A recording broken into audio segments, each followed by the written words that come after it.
Y'all, what DL Hughley talking about? Okay, That the scarf around his neck. Let's hear. that may be the stupidest thing I've ever. And first off, I've heard enough from South Africans this year. That's enough. I'd like between Elon Musk and Trevor. I don't need to hear about race from two dudes from South Africa. I heard enough. Black schools and HBCUs and our system exists. And she could have said that virtually about every system that exists in America, from policing to banking to housing. Every single one is inundated with white supremacy. All of it. So, and the thing that I find that I resent the most is that our story always starts in the middle. HBCUs came as a result of what we couldn't have. Everywhere we live, every black neighborhood is where we were told to live. Everywhere. Even school, like they want integration some places. I bet you want it in the Super Bowl, because without black people, that shit would be rugby. So it's an interesting conversation to have, except that I think the outcome, I mean, where she lands is a bit disingenuous. It's specific. You can't just talk about education, because the only reason you get educated is to indoctrinate yourself, is to be involved in those other systems. My understanding was one of the underlying reasons why it was so important to integrate schools is because black schools were grossly underfunded. And still are. And still are. But by integrating, you're creating more of a level playing field where everybody's in the same school. It should be the same. What happened was whatever schools white kids could go to, when black kids started going there, they left and they took their resources with them. So they, in fact, became, look at every school, look at all the schools we go to that at one time, integration meant that we could come, and they left. Not only did they leave, they took their resources. So this notion that integration ever existed was wrong. White flight happened as soon as integration started. And with them, they took their resources. So we still, in effect, have virtually the same thing. I remember vividly the early 60s and seeing, people getting beaten over the heads with batons. I remember Mississippi and Alabama, where they wouldn't let black kids into schools. It's better today. There's still racism, but it has gotten better over the years. That is undeniable. But we try to put someone, Ruby Bridges, who integrated schools in Alabama, Louisiana, is still alive. New Orleans. She integrated New Orleans. She's 71. Yeah. She's still alive. So what America tends to do is act like it's so long ago. Yes, they don't wear hoods and maybe they don't do the things that they did before, but some of it is still so entrenched, so some is so insidious that I think that people, this is my honest assessment of it. I don't think most white people agree with the motives of white supremacists and white nationalists. I don't think they like their words, but I think they agree with their goals, which is to keep white people in charge. I think that they don't agree with their motives. They don't mind agree with their terminology or their verbiage, but they most certainly agree that white people should be in charge. That may be the stupidest thing I've ever. Okay, so I don't know exactly what Trevor said, but from what I can understand, because I didn't see Trevor's clip circulating, is that he basically said he thinks that integration wasn't such a good idea, or asking the question if integration was such a good idea. And to be honest, we're all having that conversation. Everybody's having that conversation. We do understand that there was a, separate but not equal thing happening in the country, but also integration created a lot of issues. So for DL Hughley to have, oh, that's so stupid. No, it's not. You literally just explained why integration wasn't that great in the first fucking place, because it still left black people in underfunded schools, regardless to whether we were integrated or not. At least there would have been black teachers at these schools. And that's another thing. I read about that the other day, that the main thing here, what caused when integration happened as far as the school systems is concerned, the black kids went to these integrated schools, but the black teachers didn't. There were less black teachers available. And then they added the testing and all of those, ramifications that they put in for you to be a teacher. They put that shit in after that. Please understand that most of your testing, whether it's testing to get in college, testing to become a doctor, testing to become a lawyer, all of those certifications happened in order to keep black people out of those specific jobs. To keep women and black people out of being doctors, out of being teachers, out of being lawyers. Like, these positions were positions that eventually got you to power. especially like being lawyers and shit. So please understand that most of all of those systems put in place that really kind of turned into a checks and balances type of thing to make sure that people are supposed to be there, that needed to be done for white people as well, because there were a lot of white people that wasn't supposed to be nobody's goddamn doctor either. Okay? But essentially, we what they said, 70% of the teachers are white. And so when we integrate it, now not only are we no longer in charge of what the children are learning, we're no longer the ones that are teaching them either. And I feel like I don't think it is a good thing. Like, I'm always torn between the two because I don't want to live with just Black people. As somebody that has grown up in America and has had friends of every, different ethnicity, I don't want to be segregated from everybody else. But you know what I do think is a segregation at work? The same shit Chinese people do, Vietnamese people do, Korean people do. They go and create their town within this system, and they basically work within their own little town. And of course, people come and eat at their places. They have to get shipping and shit like that from other ethnicities of people. But for the most part, there is always buku stores that are owned and supported by people of the same ethnicity. And I feel like it's not even just that they're smart, it was easier for them to do. And I think a lot of people don't understand that they were literally doing shit so Black people could not do things, because we had a lot of townships. And that's another thing I heard about. And we should all think about. Sometimes when they present you with some of these stats on how terribly Black people are being treated, even though we know that this is true, you still have to balance it out in your mind and understand that at large, it's probably not happening as much as you are being made to think. And that is because I do think a part of keeping people oppressed is to make them feel like everybody is being oppressed. Like, if you really think that Black people are not succeeding in life because of the system of racism, it may stop you from succeeding in life because you won't feel like you should try.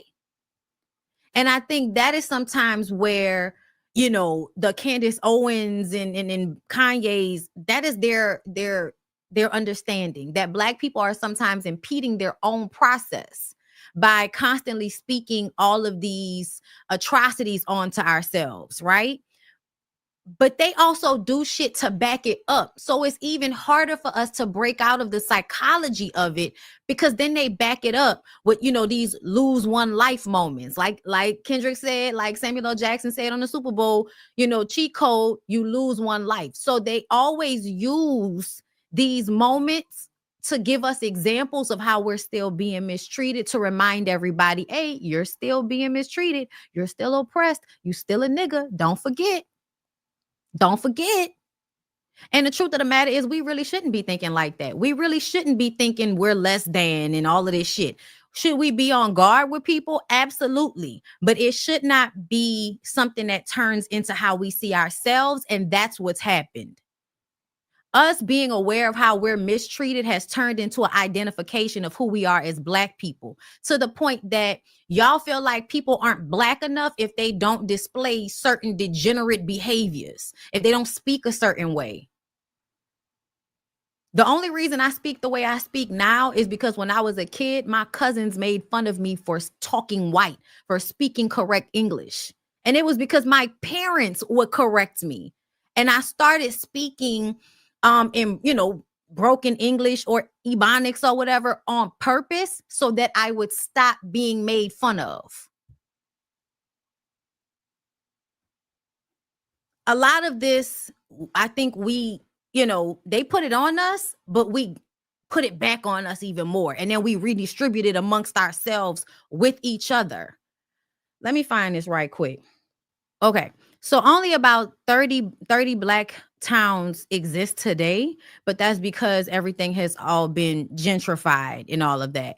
But prior to that, a lot of the townships weren't ruined. A lot of the Black towns that we had, most of them were not ruined. I believe, I forgot because I can't find it now because I didn't save it, but it was just something that was on my mind. The number, we had like 1,000 some odd towns, and maybe 60 of those got ruined.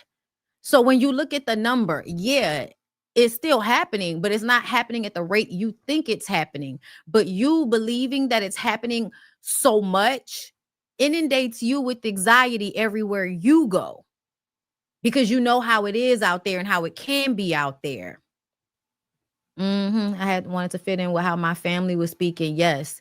There's a Mexican YouTuber who talks about the same thing in her culture. Some people in her fam attribute pursuit for higher education as acting white or being a gringa. It was a great vid. Yeah, I think a lot of us have experienced that any type of involvement is something to be shunned. Like, you got to stay down here with us. You have to stay in this lower level with us. And if you're not staying in this lower level with us, then we mad at your ass. That's a lot of times how it feels. Right, the Seneca Village, Nile Central Park. Yeah, that's one that was, yeah, there of course were ones that were, of some were filled with water, some were burnt, but ultimately it's more black townships that actually did live to just be gentrified versus having a white mob come and destroy it during Reconstruction. Like, how is it only 14% of black people here when we've been in America from the beginning? Because of the numbers. And you also have to remember how much they have unalived us. I also felt like they push black people into bigger cities in order to make it easier to mistreat them and kind of, deplete the population. But anyway, I feel like Trevor Noah's question is a good question. And I feel like DL Hughley and a lot of these pro-black pundits, whatever you want to call them, I think they have good intentions, but I think they need to think a little bit heavier about their messages and what they believe and all of that. Because on some level, I think it's regressive. On some level, I think it's them not taking other things into consideration the way that they should. It's like always being baited by the word black or racism. And I feel like we should care, because these things, we should always be trying to make things as fair as we possibly can, especially since people are always trying to take away rights and all of that. I think it's important for us to stay on top of, keeping our rights and all of that, and paying attention to the way, yes, we can be discriminated against in all of these different fashions. We absolutely should be trying to make sure that we counteract and stay on top of that, even though, like, the fact that we even have to ignore the country is racist because naturally, if there were not any laws in place to keep you from being racist, then everybody would just be fucking racist. Like, that's how I think about it. Okay. Native Americans weren't mixing with us like we think. I don't know about that. I don't know how much we think we were mixing with them. Like, I'm not really sure, but as somebody that is from Louisiana, we mixed. Our state specifically definitely has a mix with the Native Americans, and not even just by DNA or blood, but by culture. Because essentially a lot of the Native Americans, or really the Mexicans, a lot of the Native Americans moved into Mexico, like further into Mexico. Those people provided solace. Like, Mexico said, I'm not sending no slaves back to y'all. If them people come over here, they're free. So, and that's another thing. I think when you are pro-black, sometimes you have a blind spot to the fact that there are other people that aren't black that don't agree with this shit, that fought against it. Like, there are people from other ethnicities that are not okay with racism. And I think because we keep seeing all these examples of people selling out so that they can gain their whiteness, we have no idea how many people see it for what it is, or have seen it for what it is historically. Yeah, I don't care about any of, to me, the more knowledge I have of things, the more I really don't care about certain things. Like I don't care about how you mixed up. You know what I'm saying? Like, don't treat people badly at the end of the day. And I feel like we could feel like Black people or anybody else should not be mistreated simply for being Black or whatever, on a government world type scale. Like, it should not be the culture to mistreat people simply because they are Black or othered. Like, that should not be okay. I don't give a fuck who you are. I don't care who you are. That's why I feel like it's so weird when Black people don't understand how their homophobia is just an extension of racism. It's the exact same type of energy. Like, you feel like a person should not exist because they are the way they are. Like, it's the same mentality, but you want to have a oppression Olympics competition with, being gay versus being Black. And I'm just like, well, some of us are both, and we feel like everybody's fucked up. Like, if we really being real.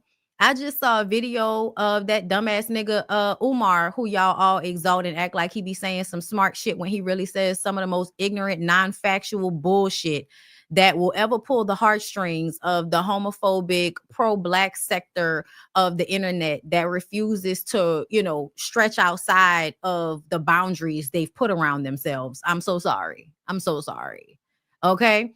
Y'all put a lot of stupid fucking boundaries around y'all selves when y'all are in that sector, because the shit don't make sense. I think Umar just said some stupid shit like, he didn't like Obama, or they elected Obama because he was going to make being gay normal. And I was just like, first of all, being gay is already normal. I don't know if y'all know what normal means. It means it happens normally. There are normally gay people. There have always been gay people. Y'all need to get over that. Nothing makes people gay. People are just gay.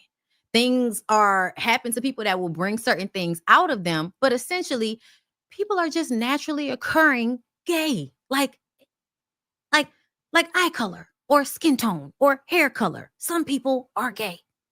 It's okay, girl.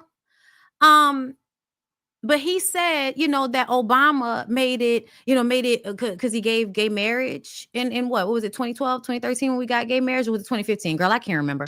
Either way, we got gay marriage under Obama. And so for him, the only reason Obama was put in place is so gay marriage could happen, or for gay people to, be normalized. And I'm just like, honey, I don't know where you were, but there were a lot of gay people, and gayness was more accepted in the 90s than it seems to be now. Like, I don't know what y'all be going through, but like in the 90s, TV, film, music, it was even in the 80s. Like the 80s and the 90s was a time where I feel like, yes, people are homophobic, but y'all act like nobody was gay prior to 2000 something. And it's very, very weird.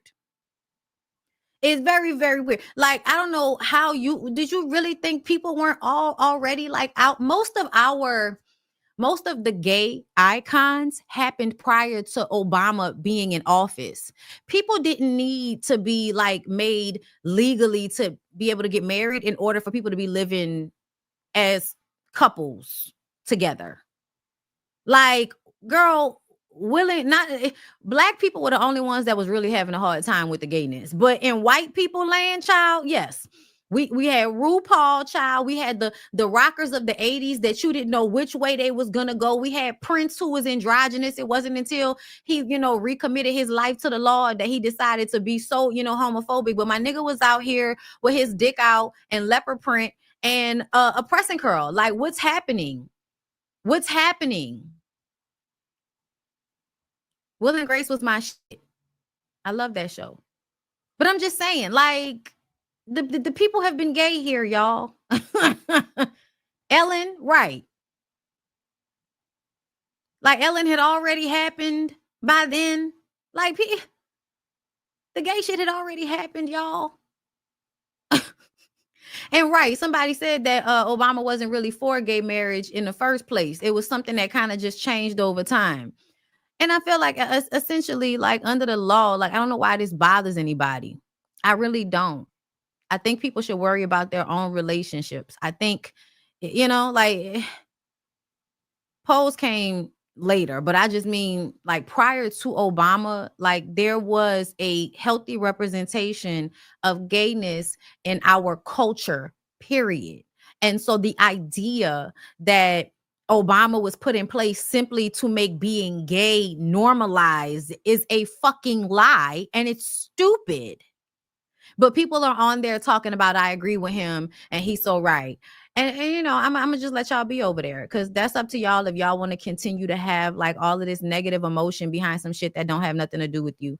And you know, because they claim it does. But I'm like, if people being gay and you know, oh, our kids, bullshit.